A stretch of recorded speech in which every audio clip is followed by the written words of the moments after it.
Hello, ladies, recap here. Spoiler alert, watch out and keep safe always.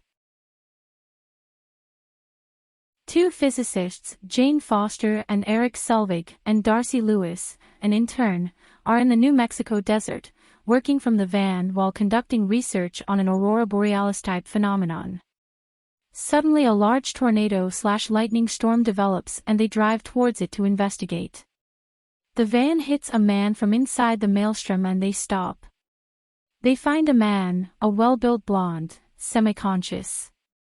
In 965 BC, Odin describes a battle in Jotunheim between the frost giants and Asgardians. The Jotuns use the casket of ancient winters to use the cold of that winter to freeze and kill innocent people, and later the Asgardians come to the rescue. The Asgardians win, take possession of the powerful casket of ancient winters, and return to their realm. Sometime later, Odin is talking to his two sons, energetic Thor and a more thoughtful Loki. Odin says both of them are worthy but only one can be king of Asgard. In the present day, Thor, now an adult, prepares for a ceremony where he would be formally recognized as crown prince. Loki looks on enviously.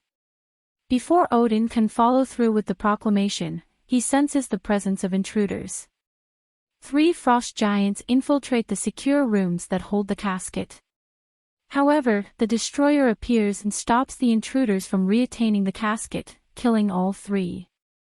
Examining the remains, Odin seems calm, yet Thor is angry and wants to attack. Odin disagrees. Thor gathers Loki and his close friends, Volstagg, Fandral, Hogun, and Sif, and they ride out to the Bifrost Bridge. Heimdall allows them to pass and the six are transported to the frost giants' domain, Jotunheim, a frozen, crumbling wasteland. They confront Laufey, who taunts the Asgardian warriors. More frost giants surround the six as Laufey allows them the chance to leave peacefully. Loki manages to persuade his brother into accepting the offer and they prepare to depart. However, Thor reacts brashly to a frost giant's insult and a battle starts. During the battle, Loki experiences an unusual reaction when he is touched by a frost giant. Laufey releases a frost beast and the Asgardians retreat to the Bifrost. Thor kills the beast but once again the team is surrounded and things look desperate. Odin arrives and intervenes to save the warriors, apologizing to Laufey for the intrusion and attempting to reinstate peace, but Laufey states that they are beyond reason, that the frost giants are now at war with Asgard. He attempts to stab Odin, who blasts Laufey back and takes the young Asgardians home. Back at the Asgard side of the portal, Odin lets the four friends go and confronts Thor and Loki. Odin is furious that Thor has dragged Asgard back into war, and tells Thor he is not fit to be king. Loki tries to calm his father but is quickly silenced. Odin strips Thor of his powers, banishes him to Earth, and sends his hammer, Mjolnir, after him a few seconds later, saying, "Whosoever holds this hammer, if he be worthy, shall possess the power of Thor." On Earth, Thor is immediately hit by Foster's van as they drive into the storm he emerged from. Thor faintly begins to question where he is and becomes aggressive to the point that Lewis tases him, knocking him out. The three scientists load him into their van and take him to the hospital. Once again he starts fighting as he wakes up and he is eventually tranquilized. Selvig tries to get Foster to leave him be, saying he is some kind of nut, but she is curious and attracted to him. When the scientists return to their outpost in town, they discover S.H.I.E.L.D. confiscating all of their equipment and research in connection to the recent atmospheric disturbances, and the appearance of Thor's hammer. Unsure of what to do, the trio goes back to the hospital but Thor has escaped. As they drive off in the van, they hit the Asgardian man again and knock him out, but this time they take him with them. Foster gives him civilian clothes that belong to her ex-boyfriend. After overhearing locals discussing a satellite crash 50 miles due west, Thor decides to go there, and once again Selvig tries to get Foster to leave him alone. Thor walks about the town and tries to get a horse in a pet store. Foster appears and gives him a ride and the two head west in the van. At the satellite crash site, a crowd of local townspeople has gathered. People are partying and trying to lift the hammer from the crater. Later, S.H.I.E.L.D. arrives and takes over the site, setting up a temporary camp to study the hammer. After dark, Foster and Thor arrive on the scene. Thor infiltrates the encampment while Foster huddles in safety. After beating up many agents, and being targeted by Clint Barton, Thor finally reaches the hammer but is unable to lift it. He howls at his powerlessness and drops to the ground, putting up no fight as S.H.I.E.L.D. agents close in and take him. On Asgard, Thor's 4 friends begin to suspect Loki had something to do with Thor's banishment. Loki realizes that he is not a pure Asgardian, and Odin admits that Loki was taken from Jotunheim as an infant and raised as his own. Loki is confused and angry as Odin falls into a coma-like state called the Odin sleep, leaving Loki to become acting king. Back on Earth, Phil Coulson questions Thor, and when he leaves him alone briefly, Loki appears in the room. Loki tells Thor that Odin is dead and he cannot come back to Asgard, leaving Thor distraught.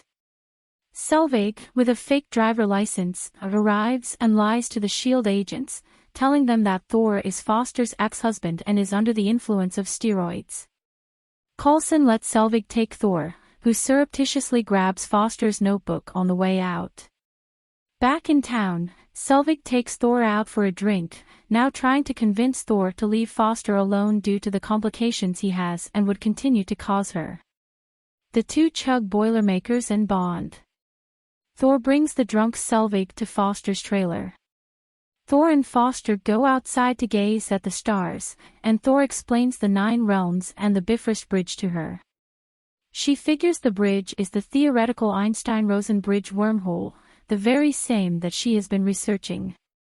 Loki freezes Heimdall and uses the Bifrost to meet with Laufey. It is revealed that Loki was the one who let the frost giants into Asgard to try to retrieve the casket during Thor's coronation.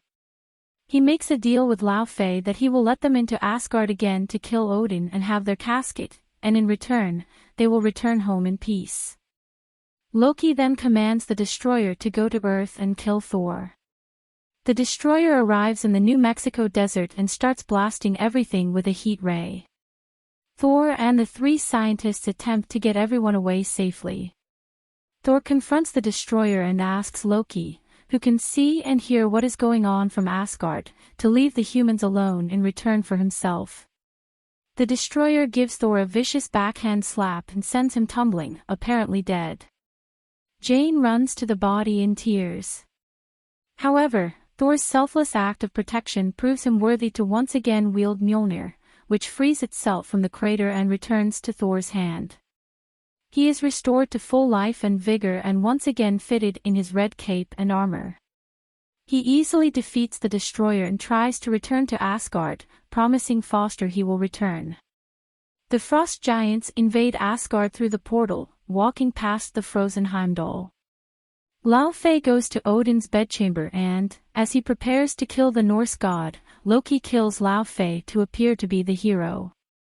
Although frozen, Heimdall is conscious and manages to break free and brings Thor back to Asgard. Thor flies quickly to fight the frost giants.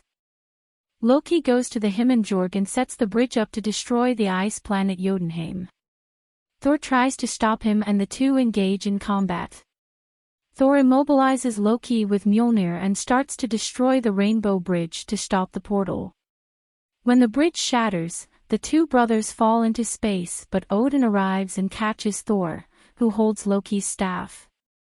Loki admits defeat and allows himself to fall, disappearing into the void. All seems back to normal on Asgard, although Odin is saddened by the turn of events. Thor mourns for his brother and misses Jane Foster, whom he is unable to visit with the Bifrost now destroyed. However, Heimdall, gazing out over the severed edge of the Rainbow Bridge, assures him that Foster is looking for him. Back on Earth, Foster is in a new lab with new equipment, now being assisted by S.H.I.E.L.D. Afterwards, Selvig has been taken to the Joint Dark Energy Mission facility where he meets Nick Fury. Fury shows him the Tesseract in a briefcase, which he says could be a source of unlimited power. Loki appears in a reflection, invisible to Selvig and Fury, and says, "Well, I guess that's worth a look," which Selvig repeats due to Loki's subtle influence.